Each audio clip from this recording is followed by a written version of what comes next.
76 start करते हैं जी कि F1 FAR1 का बातें बंद कर दें भैया यार, ये AC बंद कर दें, बहुत शोर मचा रहा है। ऑफ का बटन दबा दें बस, वो चल रहा है ठीक है बस जाकर। अच्छा जी, MCQs होमवर्क में थे, एक बार फिर दबा दो। चलो, और क्वेश्चंस कौन कौन से दो होमवर्क में थे नए क्वेश्चंस? पास पेपर 16 था और IAS 8 का पास पेपर 1 पाक क्वेश्चन लिमिटेड था। अटेम्प्ट किए, बहुत मसले आए। पास पेपर 1 पाक क्वेश्चन लिमिटेड में कितने मसाइल आए? कोई मसला नहीं आया। ये IAS 8 का सवाल है, हो गया था। अच्छा सही, ठीक है, करवा लेते हैं, डिस्कस कर लेता हूँ। अच्छा, उसके बाद 16 को भी डिस्कस कर लेता हूँ। ये बेटा बातें नहीं प्लीज यार, बस कर दो। यानी आज क्लास के अंदर हम इंशाअल्लाह, अभी तो MCQ डिस्कस कर रहे हैं ना, इन्हें नहीं जानते जी। मैं IAS 8 के MCQ डिस्कस करता हूँ, उसके बाद IAS 7 के भी देखते हैं कर लेते हैं या नहीं। उसके बाद पास पेपर 1 POL IAS 8 का, ये भी डिस्कस कर लेता हूँ। पास पेपर नंबर 16 BPL IAS 7 का भी डिस्कस कर लेता हूँ। ये क्लास वर्क के अंदर करते हैं हम इंशाल्लाह, ठीक है, जितना हो सका। ओके, और MCQ भाई बैठ जाया करो यार, ये कैमरे के आगे खड़े होकर तुम लोग सेटिंग करने लग जाते हो, मत बैठा करो इस सीट पे अगर लेट आना होता है तो। अच्छा जी सुने, MCQ अटेम्प्ट किए, IAS 8 के सारे कर लिए? मैं ये सारे डिस्कस करना चाहूंगा, ठीक है, 1 बाय 1 क्विकली कर लेते हैं, ठीक है। MCQ नंबर 1 तो मैंने कल आपसे डिस्कस कर लिया था कि नहीं किया था? अब मदम सही आ रही है।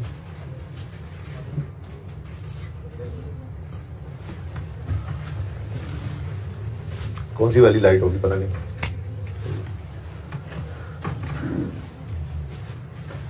चलें शुरू करते हैं।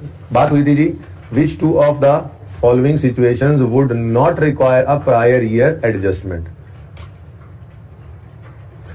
दो हैं इनमें से, कह रहे बताओ जिनको प्रायर ईयर एडजस्टमेंट की जरूरत नहीं पड़ती एज पर IAS 8। अच्छा, प्रायर ईयर एडजस्टमेंट की बात कर रहा है वो, उसने ऐसा नहीं कहा कि प्रायर ईयर में की रीस्टेटमेंट चाहिए या प्रायर ईयर की एप्लीकेशन चाहिए, मतलब जनरल बात की है उसमें, ठीक है ना। रिट्रोस्पेक्टिव एप्लीकेशन होती है किस केस में? चेंज इन पॉलिसी के केस में। और रिट्रोस्पेक्टिव रीस्टेटमेंट होती है error, change in error correction में नहीं, एरर करेक्शन, प्रीवियस ईयर के एरर की करेक्शन के केस में। तो ये दोनों ही प्रायर ईयर एडजस्टमेंट्स हैं। पॉलिसी चेंज हो तो prior year change in accounting policy लेकर आना होता है, इसको हमने कहा था रिट्रोस्पेक्टिव एप्लीकेशन, ये भी प्रायर ईयर एडजस्टमेंट होती है। और अगर करेक्शन ऑफ एरर हो तो ये भी प्रायर ईयर एडजस्टमेंट है, बस कहा इसको क्या था, रिट्रोस्पेक्टिव रीस्टेटमेंट। तो ये जनरल बात कर रहा है ना, पॉलिसी की बात की इसने ना, एरर की बदले जनरल बात कर रहा है। इन दोनों में से कोई एक हो सकता है। तो कह रहा है इन चार में से कौन सी दो ऐसी सिचुएशंस हैं जिनमें प्रायर ईयर एडजस्टमेंट रिक्वायर्ड ना हो। अब ए में उसने कहा था last year inventories under state हो गई थी, इन्वेंट्रीज वर अंडर स्टेटेड, भाई ये तो एरर है। और आगे वो कह रहा है मटेरियल अमाउंट भी है। अच्छा, ये सवाल के अंदर अगर ना भी बताए ना तो आपने खुद से मटेरियलिटी डिटरमिन नहीं करने बैठ जाना। आपको तो बैलेंस शीट, इनकम स्टेटमेंट वगैरह गिवन नहीं है ना, आप ऑडिट कर रहे हैं, आपको सारी बातों का पता नहीं होता कि आप खुद से मटेरियलिटी डिटरमिन करें। आप कहें फिर ये मटेरियल छोड़ दें। सवाल में उसने कहा इन्वेंट्री गलत हो गई, पिछले 2 साल पहले इन्वेंट्री गलत हो गई थी। सवाल में आपने दिया, आपने कहा यार नहीं, मैं अज्यूम करता हूँ ये मटेरियल ही नहीं है और मैं इसको सही नहीं करता, तो फिर सवाल करके ही ना हो, ये थोड़ा ही है। मतलब कुछ भी ना करो, ऐसा नहीं करना। पर्चे के अंदर आपको जो भी एरर दे आपने उसको मटेरियल ही अज्यूम करना है, ठीक है, अगर सवाल खामोश हो तो। ओके, सही है ना। लेकिन यहाँ तो क्या कह रहे हैं, इन्वेंट्री अंडरस्टेट हो गई है और मटेरियल अमाउंट से हुई है, तो भाई ये एरर बोलो और बोलो। लास्ट ईयर में यार बोलते क्यों नहीं, मुझे थोड़ा ही हो। आवाज आ रही है ना सबको? लास्ट हमें भाई आपको भी आ रही है इधर वाले कैमरे? अच्छा, तो आप लोग भी घर पे बोलो जी। लास्ट ईयर की इन्वेंट्रीज अंडर स्टेट हो गई, गलत है, मटीरियल अमाउंट है, ठीक है, तो ये एरर है प्रायर ईयर का। इसकी एडजस्टमेंट भी प्रायर ईयर में करनी पड़ेगी, रिट्रोस्पेक्टिव रीस्टेटमेंट करनी पड़ेगी, फिगर्स भी बदलेंगी, एरर करेक्शन का नोट भी बनेगा, तो सब कुछ करना है। इसका मतलब ए वो नहीं है जिसकी प्रायर ईयर एडजस्टमेंट रिक्वायर्ड ना हो। आगे बढ़ते हैं। Company has changed its allowance for irrecoverable receivables from 10% of outstanding debts to everything over 120 days old. इस सारी कहानी को छोड़ो, मुझे बताओ ये allowance for in irrecoverable receivables क्या होता है? Provision for doubtful debtor. ये प्रोविजन फॉर डाउटफुल डेट के अंदर उन्होंने चेंज की है। इस चेंज की वजह से प्रोविजन का जो प्रोविजन जब चेंज होगी तो उसका असर क्या पड़ेगा, डेटर्स बदलेंगे। यही तो कल पढ़ा था चेंज इन एस्टीमेट की डेफिनेशन के अंदर। ये चेंज इन एस्टीमेट क्या है, एक तो हमने पढ़ लिया वही कि चेंज हो जाए periodic consumption of asset, life बदल जाए, मेथड बदल जाए, जनरल वैल्यू बदल जाए, डेप्शन, ठीक है, वो तो हो गया ना अलग। एक पहला पॉइंट लिखा हुआ था कि ये चेंज इन एस्टीमेट किसे कहते हैं, अगर हमारी एडजस्टमेंट हो रही है कैरिंग अमाउंट ऑफ एसेट या लायबिलिटी में। तो मैंने कैरिंग अमाउंट ऑफ एसेट के अंदर यही एग्जांपल तो बोली थी आपको, प्रोविजन फॉर डाउटफुल डेट। क्या मतलब, अगर ये प्रोविजन बदलेगी तो उसका असर क्या पड़ेगा, एसेट बदल जाएगा, ठीक है। लेकिन ये तो चेंज इन एस्टीमेट है। चेंज इन एस्टीमेट के अंदर तो प्रायर ईयर एडजस्टमेंट हम नहीं करते, हम उसको क्या करते हैं, करंट ईयर को सही करते हैं और फ्यूचर को सही करते हैं, पिछले सालों को जाके हम छेड़ते नहीं है, ठीक है। तो इसका मतलब बी एक हो गया, ठीक है जी। वो कौन सी चीज है, बी, ये ऐसी सिचुएशन है जिसमें प्रायर ईयर एडजस्टमेंट की हमें जरूरत नहीं है। सी में आए, A new accounting standard has been issued that requires a company to change in accounting policy but gives no guidance on specific application of the change itself. New standard आया, new accounting standard आया, ठीक है जी, और require कर रहा है company से to change its accounting policy। भाई ठीक है, change in policy तो है। अब वो कह रहा है कि स्टैंडर्ड खामोश है कि कैसे करना है, प्रायर ईयर को सही करना है, रिट्रोस्पेक्टिव करना है, एप्लीकेशन रिट्रोस्पेक्टिव एप्लीकेशन करनी है या नहीं करनी है, स्टैंडर्ड इसमें खामोश है। तो क्या बताया था, अगर स्टैंडर्ड खामोश है तो फिर बाय डिफॉल्ट रिट्रोस्पेक्टिव एप्लीकेशन ही होती है अगर चेंज इन पॉलिसी हो तो, ठीक है। यही लिखा होता ना, चेंज इन पॉलिसी कब कर सकते हो, जब स्टैंडर्ड बदल जाए या आप मैनेजमेंट वॉलंटरली करें। अगर स्टैंडर्ड बदले तो फिर स्टैंडर्ड ट्रांजिशनल प्रोविजन देता है, खुद बताता है कि आपने रिट्रोस्पेक्टिव जाना है या प्रोस्पेक्टिव जाना है। पर अगर स्टैंडर्ड खामोश हो, वहां पे लिखा हुआ था नोट्स के अंदर, मैंने कहा था पढ़ लेना, किसी ने भी नहीं पढ़ा होना, ठीक है। अगर स्टैंडर्ड खामोश हो तो फिर रिट्रोस्पेक्टिव बाय डिफॉल्ट है ही एप्लीकेशन, ये रिट्रोस्पेक्टिव एप्लीकेशन जो है वो बाय डिफॉल्ट है अगर चेंज इन अकाउंटिंग पॉलिसी हो रहा हो, ठीक है, सही है ना।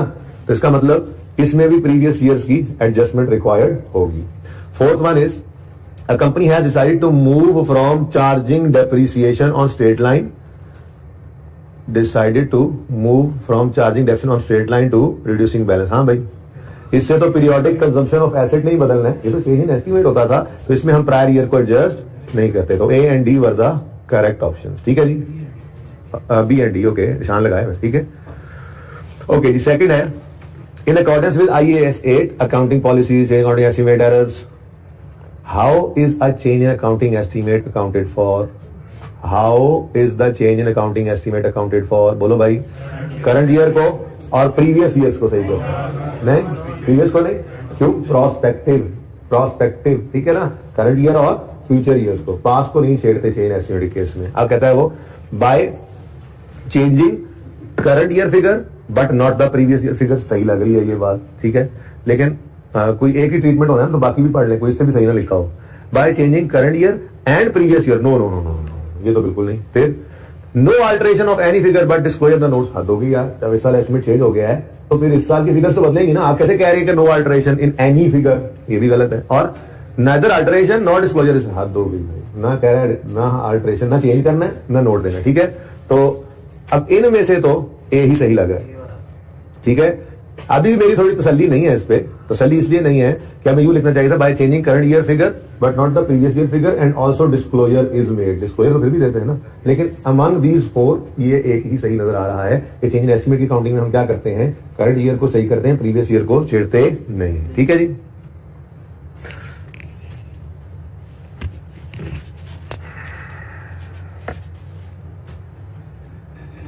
तो अगर ये रीजन देना चाहें हम, सोल्यूशन है ना आपको नजर आएगा, आप सोल्यूशन ओपन करें ना, आपको सोल्यूशन देखी होंगे घर पे, जैसे अब इसका सोल्यूशन है MCQ 2 का सोल्यूशन ओपन करें।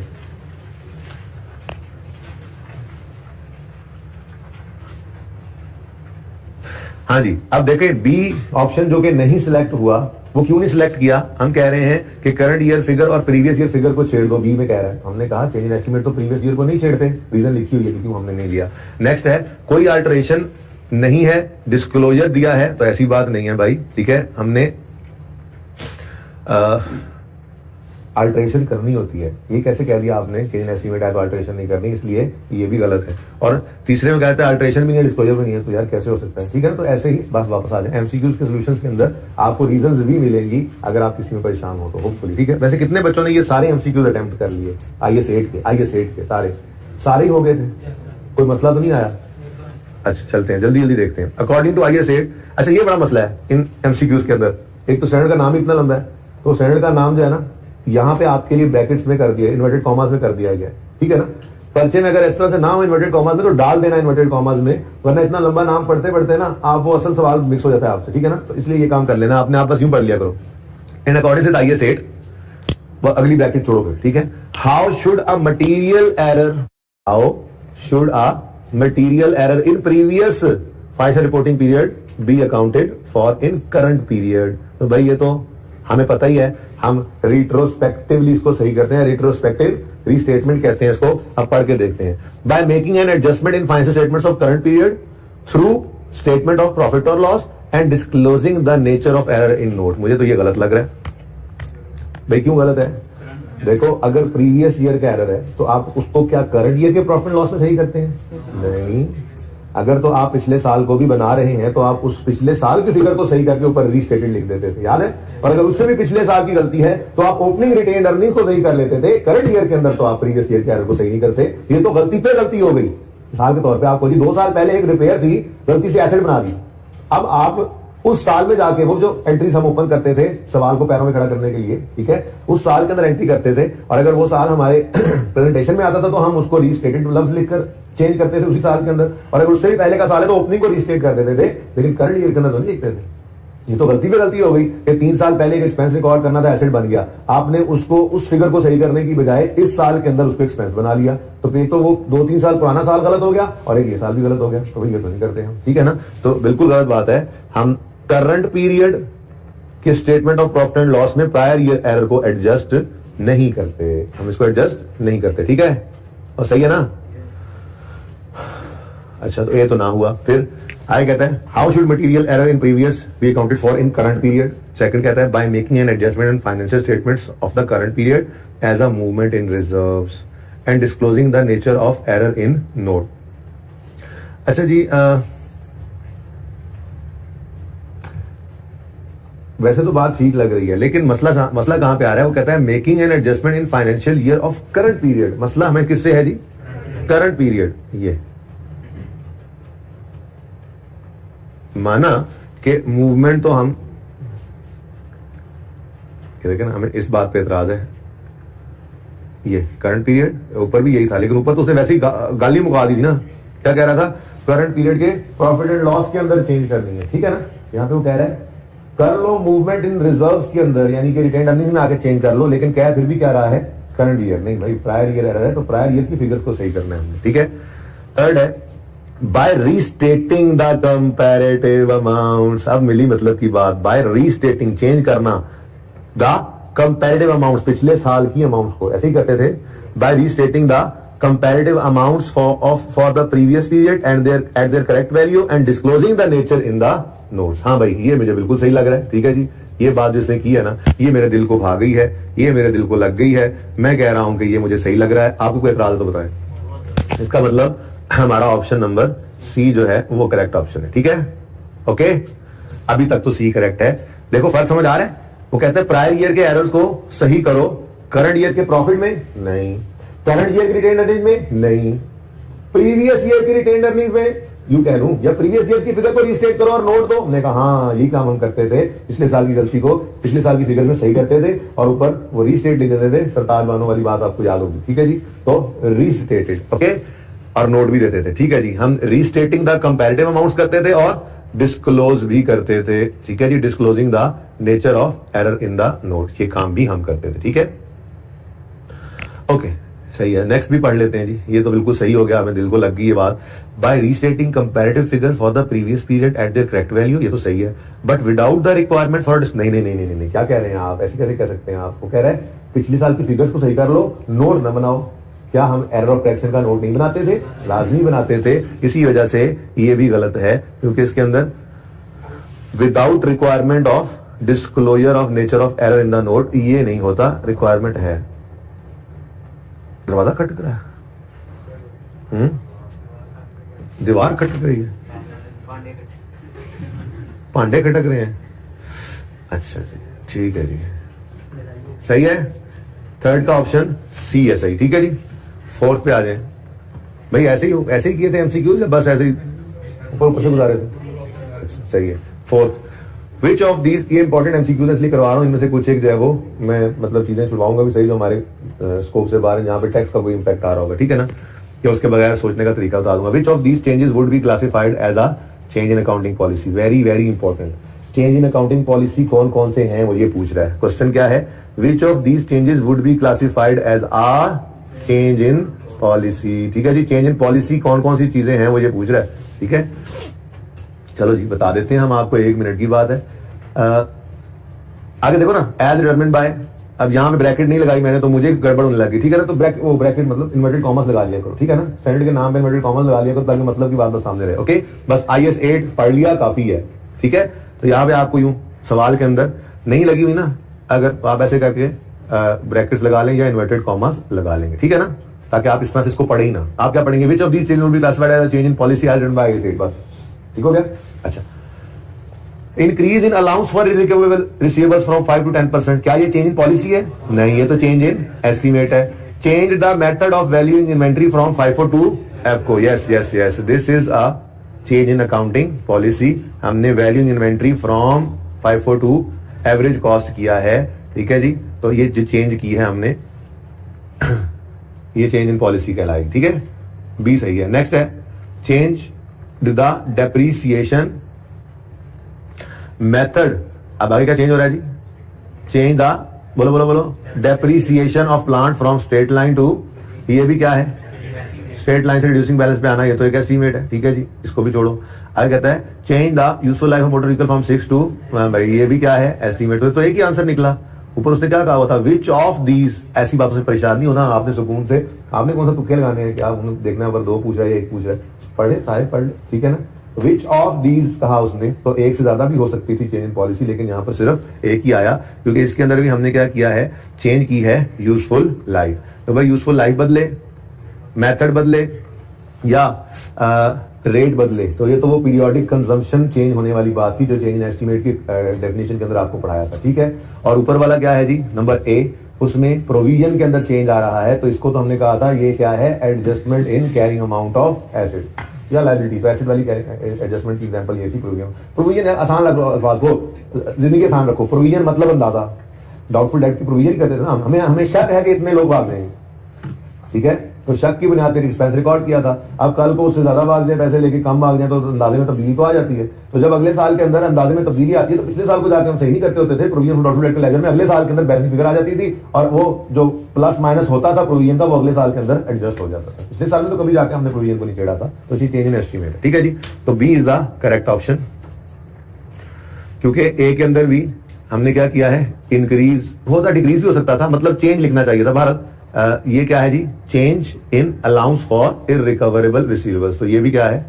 ये भी एक चेंज इन एस्टीमेट ही है, ठीक है। ओके, आगे बढ़ते। Number 5, in which 2 of the following situations can a change in accounting policy be made by an entity? कब कब? सवाल समझ आ रहा है? तो यार कितने बच्चों ने अटेम्प्ट किया था? दोबारा हाथ खड़ा करें। ऐसे ही करना, मैं फिर पहले आपसे करवाऊंगा अटेम्प्ट। कितने बच्चों ने पढ़ने की जहमत भी नहीं की इनको? वो हाथ खड़ा करें। वैसे ही जरा ज्यादा तो कराए ना अपने हाथों में। अच्छा, मैंने सवाल पूछा तो तकरीबन कुछ 70% 60% क्लास ने कहा कि हमने किए हैं, और जब मैंने पूछा जिन्होंने नहीं किए उनमें सिर्फ एक बच्चे ने हाथ खड़ा किया, बाकी कौन है? मेरा सवाल, एमसीक्यूज कितने बच्चों ने अटेम्प्ट किए हैं? ऊंचा हाथ खड़ा कर, मुझे नजर आने चाहिए, हाथ नीचे कर लें। कितने बच्चों ने एमसीक्यूज को नहीं अटेम्प्ट किया? एक भी एमसीक्यू नहीं अटेम्प्ट किया, वो हाथ खड़ा करें। सारे कितनों ने नहीं अटेम्प्ट किए, वो हाथ खड़ा करें। अभी ना ये ब्लू शर्ट वाले अपर वाले तुम्हें खड़ा कर देना, ठीक है, कि तुम हाथ खड़ा नहीं कर रहे हो, ठीक है बेटा। पढ़ लें ये इससे पहले कि बहुत देर हो जाए। नमाज पढ़ लो इससे पहले कि तुम्हारी नमाज पढ़ी जाए, ऐसे ही। ओके, पढ़े जी 5th एमसीक्यू। 1 मिनट में पढ़े और आंसर बगैर सोल्यूशन देख के अपने ज़हन में बनाएं। जल्दी करें, आधी क्लास ने एमसीक्यू किए नहीं हुए, मैं पढ़े जा रहा हूँ, फायदा। जल्दी करें जी, 1 मिनट है, और कोई जवाब मुझे ना दे प्लीज।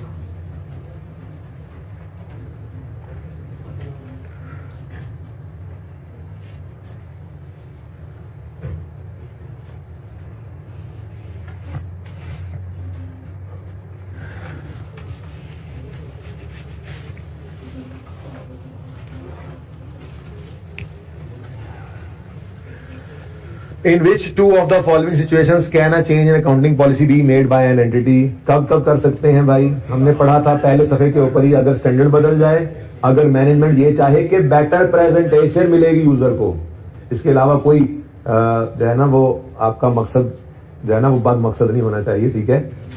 नेक मकसद के तौर पे मैनेजमेंट ये समझती है कि यूजर को अच्छी इंफॉर्मेशन मिलेगी तो बदल लो, वैसे नहीं। अच्छा, अब which two of the following can a change accounting policy be made by entity? Number one, if the change is required by an IFRS, yes, बिल्कुल, ये तो बिल्कुल ठीक है, क्योंकि ये क्या है जी, रिक्वायरमेंट है IFRS की। ये तो मैंडेटरी होता है, ये वॉलंटरी नहीं होता। स्टैंडर्ड बदल गया, उसने कहा ये बदलो तो बदलना पड़ेगा। स्टैंडर्ड बताएगा बदलना कैसे, लेकिन बदलना पड़ेगा। जैसे पुराने लोग लाइफो यूज करते थे, स्टैंडर्ड ने कहा लाइफो खत्म हो गया, चलो अब आपको नहीं हम तो लाइफो यूज करेंगे, ऐसे नहीं हो सकता। स्टैंडर्ड बदल गया, आपको पॉलिसी बदलनी पड़ेगी, और ये मैंडेटरी है, ये चेंज इन पॉलिसी ही है, ठीक है, पॉलिसी चेंज करनी पड़ेगी। अच्छा, बी में कहता है if the entity thinks that a new accounting policy would be easier to report. यानी कि आप आसान काम कर ले चाहे वो गलत हो, आप पॉलिसी को बदल रहे हैं, आसान है यार, इससे फायदा होगा तो नुकसान, यूजर को समझ ही कुछ नहीं आनी, हमें आसानी हो जाएगी। क्या मतलब यार, आप फिर पॉलिसी बदल लोगे?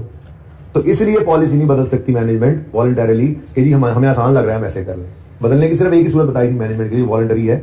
वॉलंटरली कब बदल सकती है मैनेजमेंट? जब मैनेजमेंट ये डेमोन्स्ट्रेट कर सके कि जी ये बदलने से, चेंज इन पॉलिसी करने से यूजर को ज्यादा अच्छी तरीके से इंफॉर्मेशन प्रेजेंट होगी, तब आप चेंज इन पॉलिसी कर सकते हैं, ठीक है ना। तो ये नहीं भाई they think that new accounting policy would be easier to report, ये क्या बदतमीजी हुई, खबरदार, ऐसी कोई बात नहीं करनी। अच्छा जी, उसके बाद if a new accounting policy, ऊपर से बढ़ गया है ना, ऊपर बढ़ गया, which of the following can a change in accounting policy be made by an entity if a new accounting policy would show more favorable results?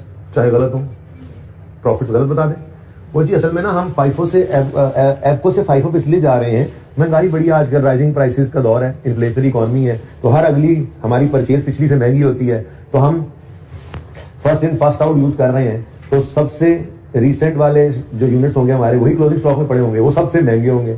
और आपको तो सर पता ही है कि क्लोजिंग स्टॉक और प्रॉफिट का रिलेशन डायरेक्ट है, तो जितना क्लोजिंग स्टॉक ज्यादा होगा उतना प्रॉफिट ज्यादा होगा। हम जरा प्रॉफिट ज्यादा शो करने चाह रहे हैं, तो एफको पे तो एवरेज रेट में थोड़ा सा कम स्टॉक पड़ा है, अगर हम फाइफो पे ले आए ना इसको, तो क्योंकि इन्फ्लेशनरी इकोनॉमी है, तो मोस्ट रिसेंट वाले यूनिट्स के ऊपर वाले रेट आएंगे, तो वो जब रेट आएंगे तो हमारा स्टॉक महंगा बढ़ जाएगा, स्टॉक बढ़ेगा तो प्रॉफिट बढ़ जाएगा। इसलिए हम चेंज कर रहे हैं पॉलिसी। हमने कहा चलो काम करो अपना, ऑल्टर उल्टा ढका देगा, कहेगा ये क्या बात है भाई, ये तो सर फ्रॉड कर रहे हो आप, बात समझे हो। फेवरेबल रिजल्ट शो करने के लिए आप पॉलिसी चेंज कर रहे हो। मैंने आपको मिसाल के तौर पे समझाया, इंट्रो में भी आपने पढ़ी होगी जब इन्वेंटरीज का टॉपिक पढ़ा होगा, कि फाइफो और एफको से अगर आप स्टॉक को जो है ना वो कैलकुलेट करें तो दोनों का आंसर डिफरेंट आता है। जैसे मिसाल के तौर पे महंगाई आए रोज बढ़ रही है, जैसे हमारी इकोनॉमी है, तो फिर अगर किसी ने फाइफो पर स्टॉक को रखा हुआ है, क्लोजिंग स्टॉक को, तो उसका स्टॉक ज्यादा अमाउंट पे होगा, क्योंकि सबसे रिसेंट चीजें स्टॉक में पड़ी होंगी फाइफो के असम्पशन में। फर्स्ट इन तो फर्स्ट आउट हो गई, तो स्टॉक में सबसे आइनड वाली पड़ी होंगी, वो सबसे महंगी होगी।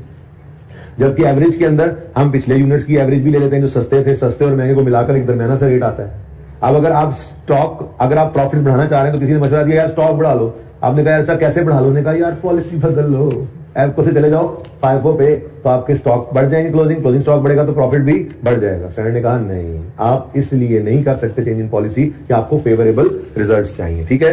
तो new accounting policy would show more favourable results, no, ये तो बहुत ही गलत बात है, फ्रॉड है, ये तो गलत बात है। आगे, if a new accounting policy results in more reliable and relevant presentation of events और ट्रांजैक्शन, है ये वाली सही है क्या है जी। If a new policy results in more reliable and relevant presentation, फिर तो हम बात मान लेंगे, ठीक है जी। तो A and D R correct options. कितने एमसीक्यू हैं total?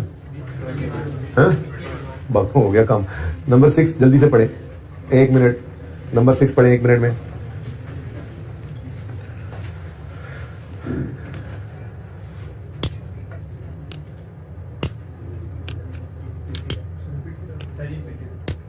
Which one of tau, अच्छा रिपीटेड है, कौन सा वाला? ना बताओ यार, क्या मतलब यार, तुम बड़े अजीब आदमी हो, तुमने ना बता के क्या कमाल कर लेना। कहता ना बताओ यार, हद होगी, पढ़ के मैंने देख ही लेना था। कौन सा था वैसे ये?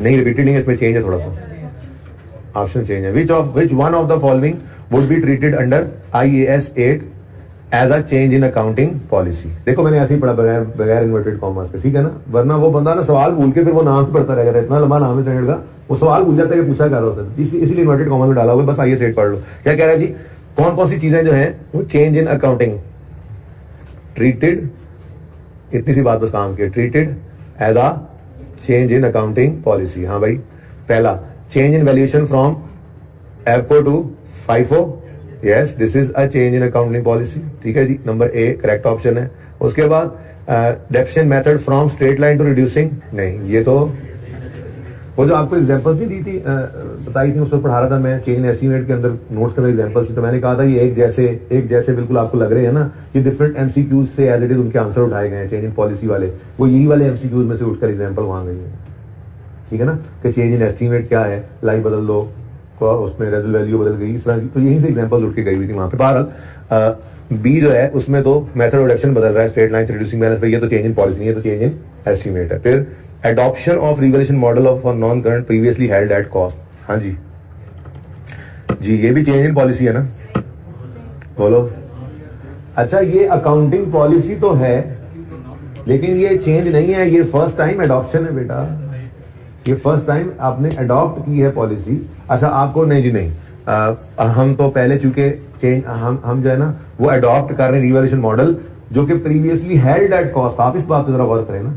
तो मैंने कहा हाँ फिर तो आप ठीक कह रहे हो, यानी आप पहले कौन से मॉडल में थे, आईएस 16 पे, कॉस्ट मॉडल में, और अब आप आ गए हो रिवैल्यूएशन मॉडल पे, तो this is a change in accounting policy. लेकिन मसला क्या है, ऊपर वाली बात पे अगर आप गौर करें, which one of the following would be treated under IAS 8 as accounting policy change, ठीक है ना, तो ये ज्यादा इंपॉर्टेंट बात हो गई फिर, बल्कि इसको अलग से हाईलाइट करता हूं मैं आपके लिए अलग कलर से, वो सारा ही हो रहा है, ठीक है होने दो फिर जी। अकाउंटिंग पॉलिसी ट्रीट करना है अंडर IAS 8, तो भाई ये एग्जांपल आपको पढ़ाई थी, देखो ये एमसीक्यूज में से आगे मैंने कहा था बड़ी इंपॉर्टेंट एग्जांपल है। IAS 8 कहता है कि कॉस्ट मॉडल से रिवैल्यूएशन मॉडल पर पीपीई को लेके जाना is a change in accounting policy, it is a change in accounting policy but it is not treated under IAS 8, पढ़ाया था ना, यानी कि ना तो आपने रिट्रोस्पेक्टिव एप्लीकेशन करनी है ना आपने डिस्क्लोजर बनाना, आपने वो करना है जो आप पहले 18-19 लेक्चर्स के अंदर सीख के आए हैं रिवैल्यूएशन का, वो वर्किंग जो करते थे उससे जो नोट पीपीई का बनाते थे, बस वही काम करना है आपने और कुछ नया काम नहीं करना है। तो यानी रिवैल्यूएशन की जो ट्रीटमेंट थी वो आप IAS 16 में सीख के आ चुके हैं। IAS 8 ने कहा है मेरे से ना पूछो इसकी ट्रीटमेंट, IAS 16 ही बताएगा, तो सही है। तो दिस ये इसलिए इंपॉर्टेंट थी वो एग्जांपल, देखो एक एमसीक्यू में बचत होगी आपकी, ठीक है। तो वो कह रहा है ट्रीटेड अंडर IAS 8 कौन सा अकाउंटिंग पॉलिसी चेंज है, तो ये चेंज इन अकाउंटिंग पॉलिसी तो है लेकिन ये अंडर IAS 8 ट्रीट नहीं होता, बल्कि ये अंडर IAS 16 ट्रीट होता है, ठीक है ना भाई, लिखवाने की जरूरत है और तुम्हें समझ आ गई ये बात। नेक्स्ट डी है capitalisation of borrowing cost which have arisen for the first time, हाँ ये है चेंज इन पॉलिसी, पहली बार बोरोइंग कॉस्ट आ रही है।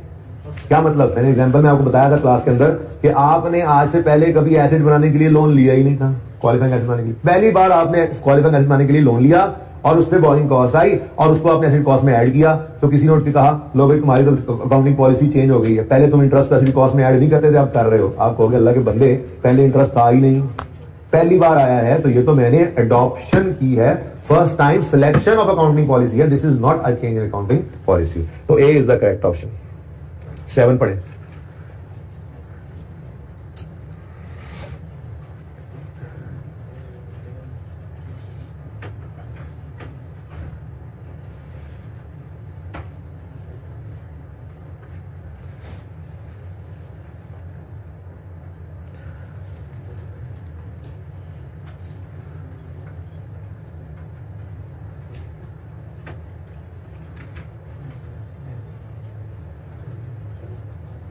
मे भी कल नया टॉपिक ना शुरू हो लेकिन परसों तो हो ही जाएगा, मुझे नजर ही नहीं आ रहा कुछ इनके अंदर कुछ जान। टेस्ट कैसा हुआ था, जालिब इंडस्ट्रीज वाला सवाल कैसा लगा? आसान था, मेरे को तो वो मुश्किल ही थी, इससे ज्यादा तो है नहीं, एक पास पेपर का सवाल आप कर चुके हैं। हाँ फिर कुछ अब आगे असेसमेंट में या मॉक में कभी कुछ से मुश्किल करने की कोशिश कर लेंगे। मतलब इम्पेयरमेंट भी आपने देख ली IAS 7 के सवालों के अंदर, इन्वेस्टमेंट प्रॉपर्टी को भी आपने देख लिया, गवर्नमेंट ग्रांट को शायद आप मिस कर रहे हो, वो किसी सवाल के अंदर डाल लेंगे और क्या हो सकता है। IAS 23 भी गालिबन अभी मिस हुआ है, वो कोशिश करके मिक्स कर लेंगे, बाकी तो आपने देख लिए हैं सवाल। इम्पेयरमेंट भी आ गया था एक सवाल के अंदर, उसका ट्रीटमेंट देख लिया था ना हमने। उसके बाद इन्वेस्टमेंट प्रॉपर्टी आ रहा है, कॉस्ट मॉडल वाला भी देखा था हमने ड्रम वाले सवाल में गालिबन, और फिर वो कल परसों जो सवाल डायरेक्ट मेथड वाला किया था उसमें फेयर वैल्यू मॉडल से इन्वेस्टमेंट प्रॉपर्टी को देख लिया था। फिर ये जाले वाले सवाल के अंदर मैंने डिविडेंड वगैरह थोड़े से ज्यादा डाल दिए थे, ग्रेचुइटी को डाल दिया था, इस तरह की चीजें थी इसके अंदर, ठीक है। तो बस यही मुमकिन है, अब इससे ज्यादा कुछ नहीं मुमकिन, ठीक है। उम्मीद है पास हो जाओगे अगर सवाल कैश फ्लो के सवाल के अंदर, ठीक है ना। बाहर फिर भी एक आध सवाल और भी अभी आपको मिलेगा जिसको आप पे प्रैक्टिस करके आएंगे तो हम उसको डिस्कस कर लेंगे, ठीक है ना। लेकिन अभी आज और कल का दिन ये पेंडेंसीज रिमूव करनी है, अगर हो जाएंगी तो अगला टॉपिक शुरू करेंगे, नहीं तो इनको साफ सुथरा करके ही आगे जाएंगे, ठीक है ना। दोनों ही बड़े इंपॉर्टेंट टॉपिक्स हैं। बेसिकली हमने वो 5 का बंच जो मैंने कहा था 35-40 नंबर की वेटेज रखता है, वो पूरा करने के बाद हमने पढ़ा ही क्या अभी तक, करेक्शन ऑफ एरर पढ़ा बस, IAS 1 पढ़ा बस, IAS 8 पढ़ा बस, IAS 7 पढ़ा बस, सिर्फ 4 ही तो टॉपिक्स पढ़े हमने, ठीक है। वो 5 के बाद सिर्फ 4 ही तो पढ़े हैं, ठीक है। तो ये चारों का बंच भी अच्छा खासा वेटेज रखने वाला है। इसमें IAS 1 और IAS 8 ना बिल्कुल एक जैसे ही हो गए, और करेक्शन है तो यूज होना है, इन सब में भी हो जाएगा, आगे भी होता रहेगा, ठीक है। तो वो करेक्शन ऑफ एरर तो एक स्टैंडर्ड कौन सा बन गया। अच्छा, करेक्शन ऑफ एरर में नलतर वाला सवाल रहता है ना, वो पास पेपर 17, वो मैंने इंट्रो प्लस R1 वालों को करवा दिया है और उनके साथ डिस्कस भी कर लिया है। तो मैं वही वाला लेक्चर आप लोगों के साथ शेयर कर दूंगा, ठीक है। फिजिकल वालों के लिए मैं वो YouTube पे अपलोड, बल्कि सबके लिए YouTube पे अपलोड कर देता हूँ, वो वाला लेक्चर आपको भी लिंक भेजूंगा, या ऐसा कर लूंगा ऑनलाइन वाले बच्चों के लिए वो पोर्टल पे अपलोड कर दूंगा, आप लोगों के लिए YouTube पे शेयर कर दूंगा। लेकिन उससे पहले आप सब मुझे वो सवाल करके अपने तौर पे एक बार दिखाएंगे तो, ठीक है ना। तो आज के पास पेपर के, आज के होमवर्क के अंदर मैं वो ऐड कर रहा हूँ, ठीक है। मैंने कहा कहीं भूल, मेरे दिल में आया ना कि कौन कौन सी चीज आप भूल गए हैं। जैसे मुझे लगा IAS 1 की स्टेटमेंट इक्विटी भूल रहे थे, तो पोल वाला सवाल मिल गया, आपने स्टेटमेंट इक्विटी भी बना ली, IAS 8 की रिवीजन भी हो गई। अब एकदम से मुझे ख्याल आया कहीं करेक्शन ऑफ एरर ना भूल गए हो, तो करेक्शन ऑफ एरर के अंदर एक सवाल था पास पेपर 17, नलतर एस्टेब्लिशमेंट। इसके अंदर भाई गलत बैलेंस शीट बनी हुई थी, आपने सही वाली बैलेंस शीट बनानी थी, तो ये आप बनाएं, कल चेक करवाएं मुझे, तो इंशाल्लाह कल अपलोड कर दूंगा। अगर कल नहीं सारी क्लास चेक करवाएगी तो इसका सोल्यूशन, वो लेक्चर जो इसकी डिस्कशन वाला है वो अपलोड नहीं करूंगा, और फिर जब तक आप नहीं करोगे तब तक सारी क्लास मुझे ये सवाल करके दिखाएगी, फिर मैं वो लेक्चर अपलोड कर दूंगा। सोल्यूशन के अंदर ओरिजिनल रॉन्ग एंट्रीज नहीं हुई, लेकिन जो हैंड आउट आपको मैं प्रोवाइड करूंगा उस लेक्चर के साथ ही उसमें ओरिजिनल रॉन्ग भी एंट्रीज हुई होंगी, आप जस्ट उसको, बल्कि वो सवाल के अंदर भी आपको नजर आ रही होंगी, लेकिन वो लेक्चर तो तब आपको मिलेगा ना जब ये सवाल आप करेंगे। तो ये होमवर्क इस तरह से मैं मिक्स करता तो परेशान तो नहीं होते। इससे ज्यादा अच्छा होता है ये, कैसा लगता है हमने सभी पढ़ा, अभी पढ़ रहे हैं, सारा कुछ ही चल रहा है, हाँ अभी करेक्शन ऑफ एरर भूला नहीं है ना, ऐसे नहीं लगता कि वो इतना अर्सा हो गया करेक्शन ऑफ एरर पढ़े हुए, हम तो भूल गए, तो भूलने नहीं देता इंशाल्लाह कोई चीज आपको, ये सवाल कीजिएगा, ओके। अच्छा जी, 7th ही करना था ना। Which of the following items उधर आइटम इज अ चेंज, चलो which of the following items is a change in accounting policy under IAS 8। फिर वही सवाल आ गया जी, चलो कोई बात नहीं, देखते हैं। Classifying commission earned as revenue in statement profit loss having previously, बिल्कुल एग्जांपल्स के अंदर एज इट इज ये एग्जांपल पढ़ी थी, याद है आपको। मैंने कहा था कि वो मिल की एग्जांपल दी थी कि हमारी पहले स्पिनिंग मिल थी, फिर वो बंद हो गई, तो अब हम कमीशन पर ही धागा लोगों का बनाया हुआ बेच रहे हैं। तो पहले कमीशन इनकम हमारी अदर इनकम थी, अब मेन इनकम बन गई, एग्जाम्पल में बताया था, ठीक है। This is a change in accounting policy. फिर switching to purchasing plant using leases from a previously policy of purchasing plant for cash, ये क्या है जी, पॉलिसी चेंज नहीं है। फर्स्ट एग्जांपल बोल रहे हो, नहीं बेटा, नहीं, वो कह रहे हैं जी पहले हम प्लांट खरीदा करते थे, अब हम लीज पे लेते हैं। मेरा सवाल, क्या आपको कोई स्टैंडर्ड ऐसा भी नजर आता है जिसने ऑप्शन दे रखा है कि आप एसेट को खरीद कर इस्तेमाल करें या एसेट को लीज पे इस्तेमाल करें? जो कोई एक पॉलिसी आप सिलेक्ट करेंगे आपकी अकाउंटिंग पॉलिसी होगी। और भाई हाँ, स्टैंडर्ड कौन होता है हमें ये बात बताने वाला कि हम कहां से एसेट लेके आए? तो ये तो पॉलिसी वाला, ये तो अकाउंटिंग पॉलिसी वाला चक्कर ही कोई नहीं है। तो वहां एग्जांपल, ये ना आपके नोट्स के अंदर ये एग्जांपल मौजूद है, जब मैंने पढ़ाई थी तो उसमें लिखा हुआ भी था कि this is not an accounting policy change but this is a business policy change, ठीक है ना। और अकाउंटिंग पॉलिसी ये होती है कि स्टैंडर्ड ने कहा हुआ है आप ये वाला ऑप्शन रखो या ये वाला ऑप्शन रखो, जो आपने स्टैंडर्ड का मान के ऑप्शन रख लिया वो आपकी अकाउंटिंग पॉलिसी बन गई। दुनिया में कौन सा स्टैंडर्ड आपको ये कहता है कि एसेट को लीज पे लो, जा अपने पैसे खर्च करके लो? स्टैंडर्ड का कोई मकसद नहीं है, वो आपका बिजनेस डिसीजन है। आप एसेट को अपने पैसों से खरीद के इस्तेमाल करें बिजनेस में या आप लीज पर लेकर इस्तेमाल करें बिजनेस में, स्टैंडर्ड को इससे परवाह नहीं है। हाँ, जब आपने वो एसेट ले लिया तो अगर अपने पैसे खर्च के लिया है तो स्टैंडर्ड कहते हैं आ जाओ IAS 16 में, और अगर आपने उसको लीज पे लिया है तो स्टैंडर्ड कहते हैं अब इसको ले आओ IFRS 16 में। IFRS 16 पढ़ना है रेवेन्यू में, ठीक है ना। IFRS 16 ये लीजेस का स्टैंडर्ड है, FAR 2 में आप जाके पढ़ेंगे, ठीक है ना। वहां पे जाके फिर आगे वो रूल बताएगा, लीज पे लिया है, अच्छा ये कर लो, ये कर लो, ये कर लो, ये कर लो। वहां से फिर जो करोगे आप वो अकाउंटिंग पॉलिसी बनेगी बाद में। IAS 16 में कैश पे करके आपने खरीदा है तो फिर वो कहेगा IAS 16 में ले आओ, उसके बाद इसके साथ ये कर लो, ये कर लो। वहां पे अकाउंटिंग पॉलिसीज फिर आती है, ठीक है ना। This is a business policy not an accounting policy change, ठीक है जी। Next, changing value of subsidiaries inventory in line with groups policy. ये तो बिल्कुल वही एग्जांपल्स एज इट इज यहां से उठाकर वहां पे लिखी गई है, ठीक है ना। मैंने आपको ये भी जबरदस्ती पढ़ा ही दिया था, हालांकि मैंने कहा था ये out of syllabus out of भी पढ़ा दिया, ठीक है। क्या सब्सिडी फाइफो यूज कर रही है और पेरेंट एफओ यूज कर रहा है। सब्सिडी ने अपनी सेपरेट फाइनेंशियल स्टेटमेंट बनाई, पेरेंट ने अपनी सेपरेट फाइनेंशियल स्टेटमेंट बनाई, ठीक है। और फिर सब्सिडी ने अपनी फाइनेंशियल स्टेटमेंट्स को भिजवा दिया पेरेंट के अकाउंटेंट के पास, और वो कंसोलिडेट करने लगा जब दोनों फाइनेंशियल स्टेटमेंट्स को, तो एक में फाइफो यूज हो रहा था, दूसरे में एफओ। तो पेरेंट के अकाउंटेंट ने कहा यूजर को जरा एक जैसी इंफॉर्मेशन मिल जाए, हम ऐसा करते हैं सब्सिडी के अगर फाइफो पे है तो उसको भी एफओ पे ले आते हैं ताकि पूरे ग्रुप की पॉलिसी एक हो जाए। लेकिन सब्सिडी को फोन करके ये नहीं कहेगा अपनी फाइनेंशियल स्टेटमेंट बदलो जल्दी से, चलो वो भाई उसकी सेपरेट फाइनेंशियल स्टेटमेंट अपनी जगह पे वही रहेगी।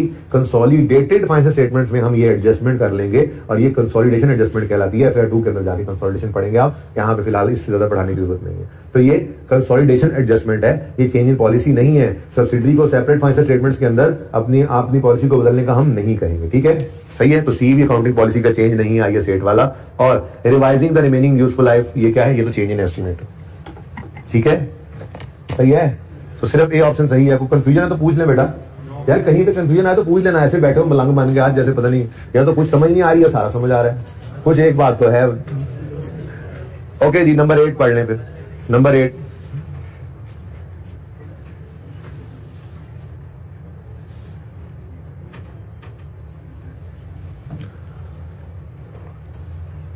ओह टॉम एंड जेरी आ गया।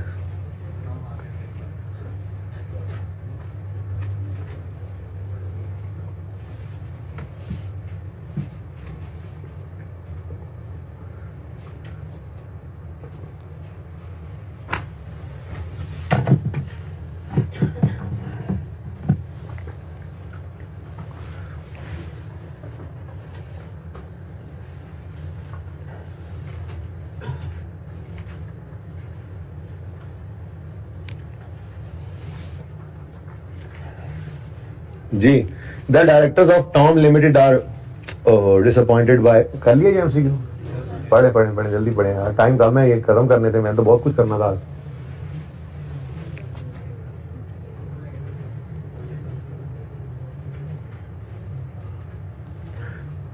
सोचता तो मैं बहुत कुछ हूँ, ये करवा दूंगा वो करवा दूंगा, लेकिन आप लोग स्लो ही बढ़े। Directors of Tom limited are disappointed by draft profits for the year 30 September 13। The company's assistant accountant Jerry has suggested following. भाई टॉम साहब जो हैं, उन्होंने जब ड्राफ्ट फाइनेंशियल स्टेटमेंट्स देखी ना तो उन्हें प्रॉफिट्स बड़े कम नजर आए, तो वो बड़े ना दिल बर्दाश्ता से हो गए, ठीक है। उनकी शक्ल देखी तो जेरी को तासा आ गया। जेरी ने कहा अगर ये कुछ हो गया इसको तो मैं लड़ाई किससे करूंगा, ठीक है। तो जेरी ने फिर कुछ मशवरे दिए। जेरी ने कहा a major item of plant that cost 20 million, बेटा बातें मत करो जिगर, a major item of plant that cost 20 million to purchase and install on यकम अक्टूबर 10, हमारा ईयर एंड 30 सितंबर 13 है ना, तो ये तो पुरानी बात हो रही है मेरे ख्याल से। a major item of plant that costed, कर ले जरा सही कर ले, that costed rupees 20 million to purchase and install on यकम अक्टूबर 10 is being depreciated on a straight line basis over a 5-year period on यकम अक्टूबर 12। अब ये हमारे साल का पहला दिन है, ऐसे ही है। The production manager believed that plant was likely to last 8 years in total, that is from date of its purchase। अब पहले क्या था जी, 5 साल जिंदगी एस्टीमेट लगाई गई थी। देखो ना, हम इस वक्त खड़े कौन से साल में हैं, वो साल जो यकम अक्टूबर 12 को शुरू होकर 30 सितंबर 13 पर खत्म हो रहा है, ऐसा ही है। अब ये को पुरानी बात है, यकम अक्टूबर 11 यकम अक्टूबर 10 कहाँ खरीदा था हमने, यहाँ कहीं हमने एसेट खरीदा था, ठीक है जी, 20 मिलियन का, और 5 साल स्ट्रेट लाइन के बेसिस पर वो डेप्रिशिएट होता आया, ठीक है जी। अब 20 मिलियन का तो था, तो 5 डेप्रिशिएट हो गया होगा 2 साल में, ऐसे, ठीक है। अब वो कहता है इस दिन खड़े होकर ना इंजीनियर्स ने देखा प्लांट को, कहने लगे वाह जापान ने क्या सामान बना दिया यार, ये तो बिल्कुल भी नहीं जाने वाला कहीं। अब मजीद या टोटल 8 साल, हाँ। अब वो कह रहे हैं, यहां में खड़े कह रहे हैं अब अभी और 6 साल चलेगा। आपको लग रहा है जी 3 साल चलेगा, नहीं अभी 6 साल, इन टोटल कितना अभी और चलना है, 8 साल। अब आपको पता है चेंज एस्टीमेट आ गया, तो आप 10 को डिवाइड करोगे रिमेनिंग लाइफ 6 से, ठीक है। और डेफिनेशन कितनी आ गई, 10 बड़ा 6 कितनी बनती है वैसे ही है 1 पॉइंट, ऐसे ही 1.7 कर दी मैंने, ठीक है। अच्छा यार 6-7 कर लो। अच्छा अब ये हर साल 1.67 की रिडक्शन होनी है, ये चेंज इन एस्टीमेट है, चेंज इन एस्टीमेट है। अच्छा अब वो क्या कहता है कि जेरी कह रहा है परेशान टॉम को देखकर, वो कहता है जी Jerry believes that as the useful life estimate has increased the previous year depreciation was overstated and its depreciation expense should be reversed in current year leading to increased profit. जैरी था ना, मशवरा भी जैरी ने अपने जैसे ही दिया. बात समझो क्या कह रहा है? वो कह रहा है जी डॉक्टर साहब परेशान ना हो, अब एफिशिएंसी झाड़नी है, गलत मशवरे दिए जा रहे हैं. ठीक है, वो क्या कह रहे हैं? हालांकि ये क्या है, चेंज इन एस्टीमेट है. इसका मतलब पिछले साल की डेप्रिसिएशन को हम कभी भी नहीं छेड़ते, अगले सालों की डेप्रिसिएशन को हम एडजस्ट कर लेते हैं. अब जैरी क्या कह रहा है? वो कह रहा है जी चूंकि यूजफुल लाइफ बदल गई है, बढ़ गई है, इसका मतलब पिछले सालों में डेप्रिसिएशन गलत चार्ज हुई थी. ठीक है, तो उस गलती को सही करने के लिए क्या करो, जो पिछले साल में 1.67 इंटू 2 करो कितना बनता है?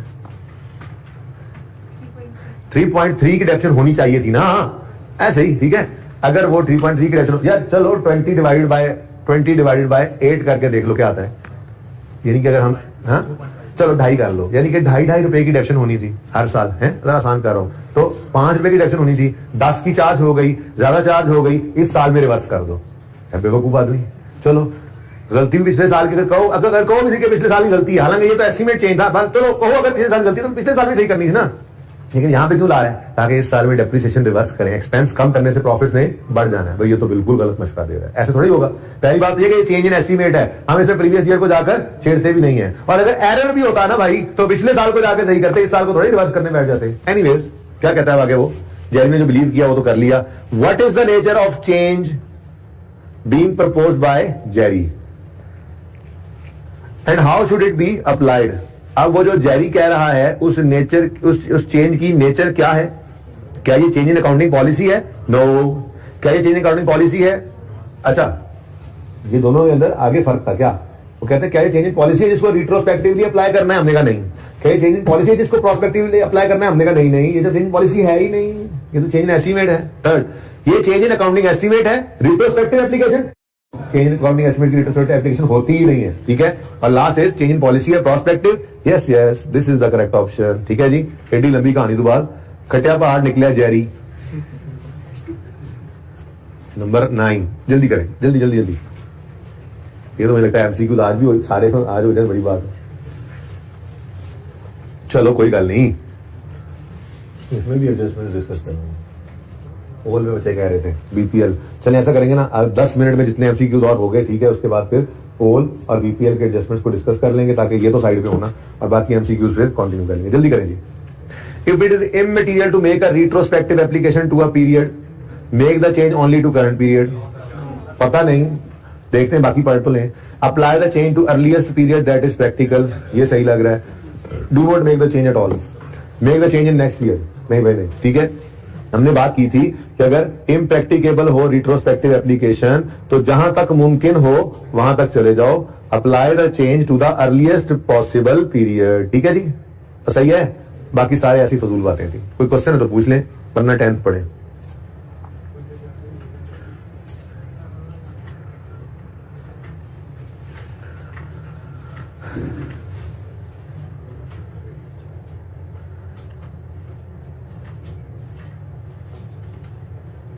भाई ये इंपॉर्टेंट एमसीक्यू है.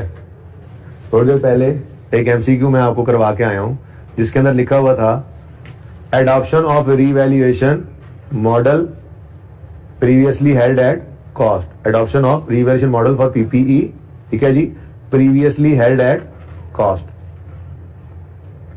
और मैंने कहा था कि ये चेंज इन पॉलिसी तो है, लेकिन इसको IAS 8 के अंडर ट्रीट नहीं करना, तो यहां पे हमने इसको इग्नोर किया था. 10th में आए तो कहता है which two of the following would be treated as a change in accounting policy. हाँ जी, ये नहीं कह रहा अंडर IAS 8, तो कह रहा चेंज इन अकाउंटिंग पॉलिसी कौन कौन सा है. एंटिटी फर्स्ट टाइम रिसीव कर रही है ग्रांट और अप्लाई कर रही है डेफर्ड इनकम मेथड, ये तो फर्स्ट टाइम एडॉप्शन है, सिलेक्शन है, ये चेंज इन पॉलिसी तो नहीं है. Entity has revalued its properties, up to now they had all been carried at cost. हाँ भाई, रीवैल्यू कर दी प्रॉपर्टीज, अभी तक वो क्या थी जी, कैरिड एट कॉस्ट नहीं, तो ये तो चेंज इन अकाउंटिंग पॉलिसी है. और सवाल ये नहीं कह रहा कि ये वाली अकाउंटिंग पॉलिसी बताओ, वो वाली अकाउंटिंग पॉलिसी बताओ जो IAS 8 के अंडर आती हो. कह रहा है सिर्फ क्या कह रहा है ऊपर, अकाउंटिंग पॉलिसी के बारे में बताओ, तो बी भी अकाउंटिंग पॉलिसी का चेंज है. ठीक है. C, entity has reclassified development cost from other operating expense to cost of sale. अच्छा, अभी आपके सिलेबस में बात तो नहीं है, ठीक है, लेकिन अब क्या कर सकते हैं, ये लिखा हुआ है एमसीक्यू के अंदर. बेसिकली ना ये इंटेंजिबल बनाया जाता है खुद। जैसे कि आप कहें जी अब कोरोना की वैक्सीन हमने बनानी है, तो फिर आप साइंसदानों को बिठा देते हैं, वो कुछ खर्चे इनकर करते रहते हैं और एक खास वक्त तक आप FAR 2 के अंदर पढ़ेंगे ना, IS38 एक 6 क्राइटेरिया मीट करने पड़ता है। जब वो मीट हो जाते हैं उसके बाद वाले खर्चों को हम आप एसडी कॉस्ट में ऐड करने लग जाते हैं। उससे पहले वाले सारे खर्चे एक्सपेंस आउट होते हैं, ठीक है ना। तो वो एक्सपेंस आउट होने वाले अरसे की बात को कह रहा है कि जी पहले हम उस एक्सपेंस होने वाले खर्चे को ऑपरेटिंग एक्सपेंस में डालते थे, लेकिन फिर किसी ने हमें बताया यार तुम ये जो बना रहे हो वैक्सीन, तुम्हारी तो दवाइयों की कंपनी है, कल को तुमने इसको वैक्सीन को इस्तेमाल करना है, इस फार्मूला को इस्तेमाल करके वैक्सीन बना के बेचनी है, तुम्हारा तो काम ही यही है। तो फिर ये एक्सपेंस ऑपरेटिंग एक्सपेंस में डालने की बजाय कॉस्ट ऑफ सेल में डाल दो, ज्यादा बेहतर है, ठीक है ना। तो किसी ने जो मशवरा दिया तो ये तो मिलता जुलता तो है ना भाई। मैंने माना IS38 मैंने नहीं पढ़ाना, ना ही ये आपसे पूछ सकते हैं, लेकिन चलो MCQ में अगर पढ़ा हुआ है तो ये मिलता जुलता तो उसी एग्जाम्पल के साथ है ना जो मैंने आपको बताई थी कि अदर इनकम में कमीशन इनकम था, अब वो रेवेन्यू बन गया। तो इसको हमने क्या कहा था, ये चेंज इन पॉलिसी है। थोड़ी देर पहले एग्जाम्पल करवाई, एग्जाम्पल में पढ़ी थी, क्या एग्जाम्पल थी कि आपका कमीशन इनकम अदर इनकम में होता था, लेकिन अब कहाँ आ गया है, रेवेन्यू में। तो चेंज पॉलिसी है। ऐसे ही भाई आपकी डेवलपमेंट कॉस्ट जो है, एक्सपेंस जो है, ये पहले ऑपरेटिंग एक्सपेंस में नजर आता था, अब किसी वजह से कॉस्ट ऑफ सेल में आप ले आए, जो भी वजह बनी, लेकिन ये चेंज इन पॉलिसी है, ठीक है जी। उसके बाद इंक्रीज कर दिया एंटिटी ने रिकवरेबल डेट, ये तो चेंज इन अकाउंटिंग एस्टिमेट है, पॉलिसी चेंज है, ठीक है जी। नंबर 11 जल्दी बढ़े। अच्छा ऐसे करें 11, 12, 13, 14 ये जरा इनमें किसी में कोई मसला आया तो बताएं जरा। घर में कितने बच्चों ने ये MCQs किए, जरा हाथ खड़ा करें, मुझे जरा दोबारा बता दें। ये वाले MCQ जो मैं बोल रहा हूँ 11, 12, 13, 14 कितने बच्चों ने किए हुए, इनमें कोई मसला आया है? कोई मसला है तो पूछ लें। 14 भी सही है भाई, कोई मसला हो तो पूछ सकते हैं आप, नो इश्यू एट ऑल, ठीक है। कि जिन बच्चों ने किए हैं मैं उनसे इसलिए पूछ रहा हूँ ताकि मुझे आइडिया हो जाए कि उन पर टाइम वेस्ट करूँ या नहीं। मेरे अंदाजे के मुताबिक वो आसान MCQs हैं, कोई मसला है तो बता दें, बोले। हाँ जी 15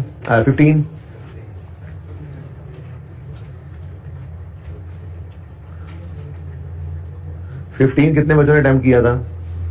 15 किसने किया हुआ अटेम्प्ट? हाथ तेरा नीचे हो गया मुंडिया जी, हो गया था ये। चलो करो सारे जल्दी से, पढ़ो एक दफा, ट्राई मारते हैं, जल्दी कर लो।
अच्छा बच्चों, करवाने वाला तो 17 ही है बहरहाल जी। 15 में क्या है, डायरेक्टर ऑफ टॉप फिर डिसअपॉइंट हो गए, फिर डिसअपॉइंट हो गए। ओहो, जैरी बिलीव कर रहा है वही वाली बात।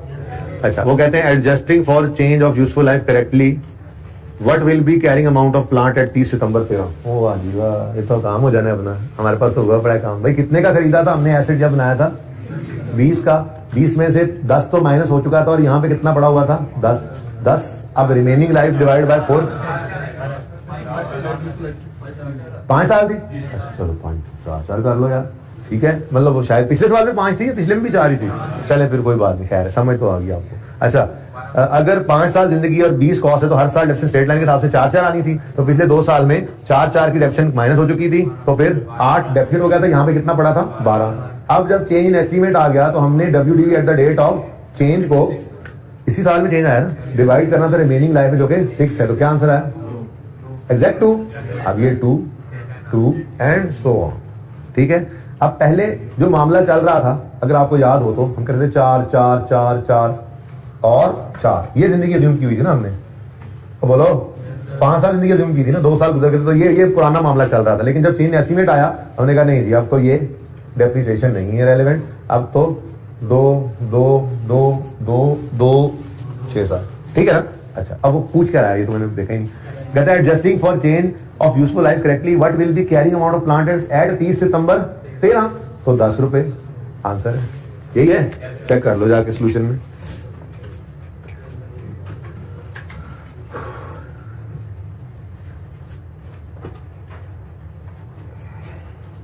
ठीक है भाई, नेक्स्ट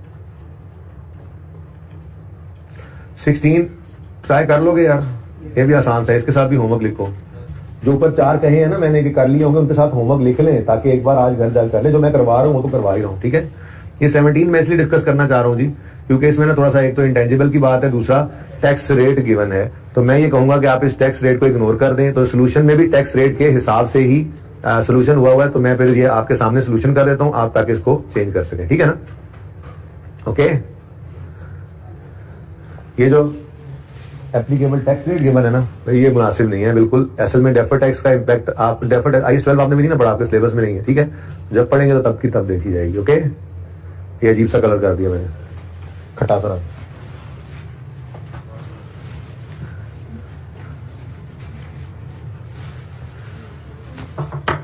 वो मार्कर्स लाया था ना बच्चा, इधर छुपा गया।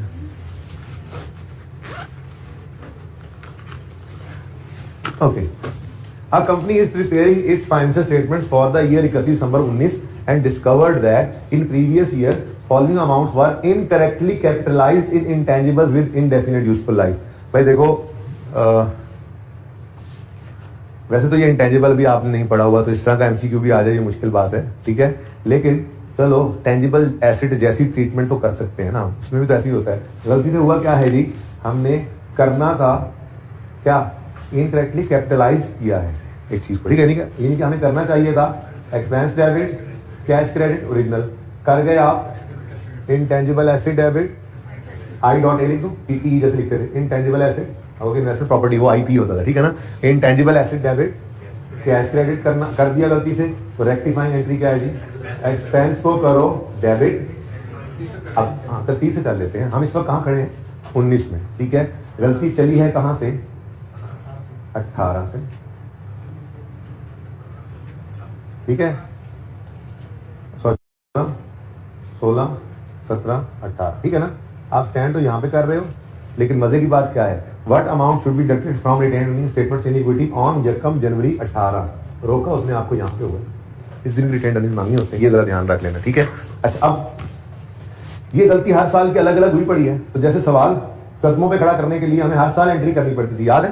पर फिर जनरल एंट्री करने के लिए हम इकट्ठा कर देते थे इन सारे सालों को, कुछ कुछ याद आ रहा है। इसका मतलब ये हुआ कि हमें एंट्री करनी पड़ेगी expense debit intangible credit cash credit, expense rectifying entry हो रही है भाई, एक्सपेंस डेबिट इनटेंजिबल क्रेडिट 3 से, एक्सपेंस डेबिट इनटेंजिबल क्रेडिट 4 से, एक्सपेंस डेबिट इनटेंजिबल क्रेडिट 4 से। इधर जो होना है छोड़ो, क्यों, क्योंकि हमें वहां पे जाने की जरूरत नहीं है। ओके हो गया। अच्छा, अब ये सारे साल हम खड़े यहाँ पे होते ना 18 में, तो मैं एंट्री करवा था, मैं कहता था इनको क्या कर दो कंबाइन, इनको क्या कर दो कंबाइन, कंसोलिडेटेड एंट्री करो, ठीक है। और करते क्या थे उसके अंदर, हम कहते थे जी हम 15 16 17 की एंट्री 18 में खड़े होकर कर रहे हैं, तो इन सबको कंबाइन करते थे। मैंने आपको कहा था कि एसेट्स को ऐड कर लो, इंटेंजिबल एसेट 3 + 4 + 4 कितना 11 से क्रेडिट कर दो, और दूसरा इंपैक्ट किधर फेंक दो, रिटेन अर्निंग्स में 11 से, ठीक है। यहां तक बात होगी क्लियर। अब उसके बाद अगली एंट्री हुआ करती है टैक्स की, लेकिन टैक्स आपने क्या कर दिया, अब वो कह रहा है what amount should be deducted from retained earnings in statement of change in equity on यकम जनवरी 18 फॉर करेक्शन ऑफ अवेयर, उसका आंसर है 11।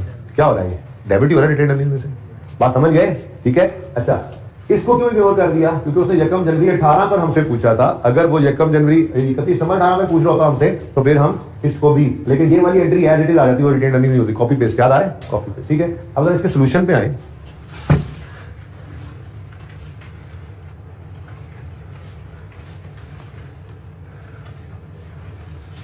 ये मुझे बदल देना चाहिए था, लेकिन मुझसे मिस हो गया, ठीक है ना।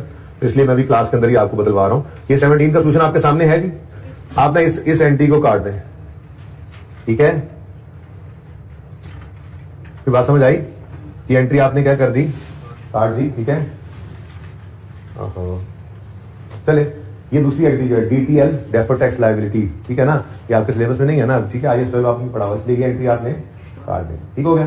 अब आपका आंसर क्या बच गया, 11 से रिटेन्ड अर्निंग्स डेबिट और 11 से इंटेंजिबल क्रेडिट, ठीक हो गया, तो सही है, तो मसला तो नहीं है, ठीक है। अच्छा, अगली बात ज़हनों में क्या आ रहा होगा, जब एसेट को इम्पैक्ट पड़ता होता था तो डेप्रिसिएशन को भी तो इम्पैक्ट पड़ता था, जिसकी डेफिनेट का नाम अमोर्टाइजेशन है, वो क्यों नहीं कर रहे, तो भाई वो आपके सिलेबस से बाहर की चूंकि बात है, आपको पता नहीं है इस बात का कि ऐसे इंटेंजिबल्स जिनकी इंडेफिनिट यूजफुल लाइफ हो, हम उनको अमोर्टाइज कर ही नहीं सकते। खुद सोचो ना, इंटेंजिबल की लाइफ कितनी है जी, पता नहीं, इनफिनिट नहीं कह रहे, इनडेफिनिट है, 5 साल है नहीं पता नहीं, 3 साल है नहीं पता नहीं है, 2 साल है पता नहीं है जी। तो एक चीज की लाइफ पता ही नहीं है, उसको डेप्रिशिएट आप नहीं कर सकते। तो आप IAS 38 में इंशाल्लाह FR 2 में जाकर पढ़ेंगे कि ऐसे इंटेंजिबल जिनकी लाइफ इनडेफिनिट हो, एमोर्टाइज तो वो हो नहीं सकते, फिर उनको हर साल इंपेयरमेंट टेस्ट से गुजारना पड़ता है। इंपेयरमेंट आपको आती है IAS 33 में, आपने पढ़ी हुई है। FR 2 में जब आप क्लास पढ़ने जाएंगे ना, तो पहले दिन IAS 38 अगर शुरू होगा तो उससे पहले थोड़ी सी IAS 36 की इंपेयरमेंट की रिवीजन होगी आप लोगों की, वहां पे उस्ताद करवाएंगे, क्योंकि वही इंपेयरमेंट है जो आप यहाँ पढ़ के जा रहे हैं। बात समझ आई है?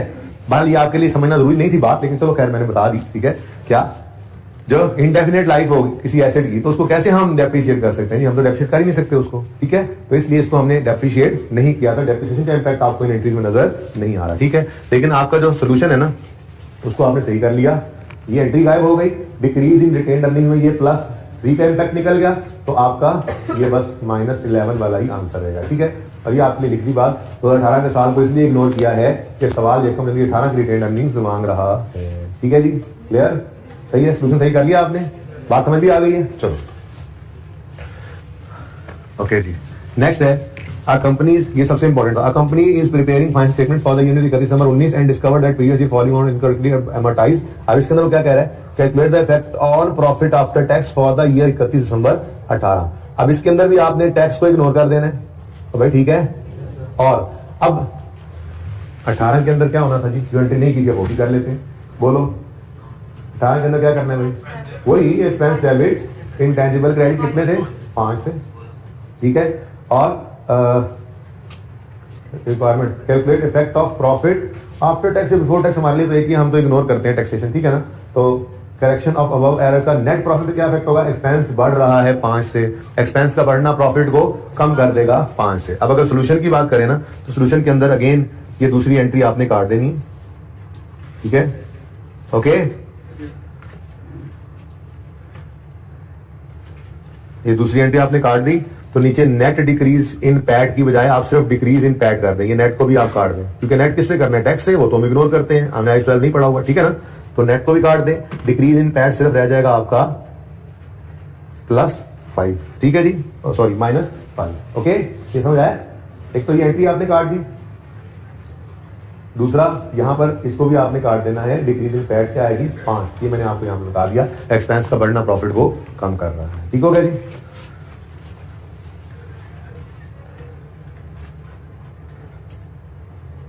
ओके जी, 19 होमवर्क में कर लेंगे आप, क्योंकि ये 19 पता है क्या है, ये 19 ना लाइक मोहानी है।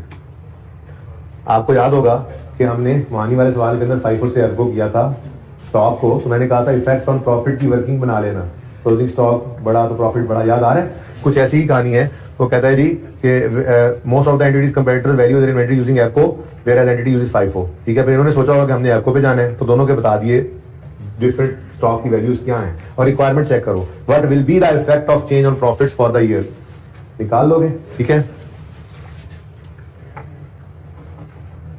होमवर्क हो गया 19, 20 होमवर्क कर लें, 21 भी आसान है, हो जाएगा, यानी करने वाला MCQ सिर्फ 19 ही है, ठीक है जी। और माजरत के साथ इंशाल्लाह ये अब कल डिस्कस होंगे, आज नहीं हो सके।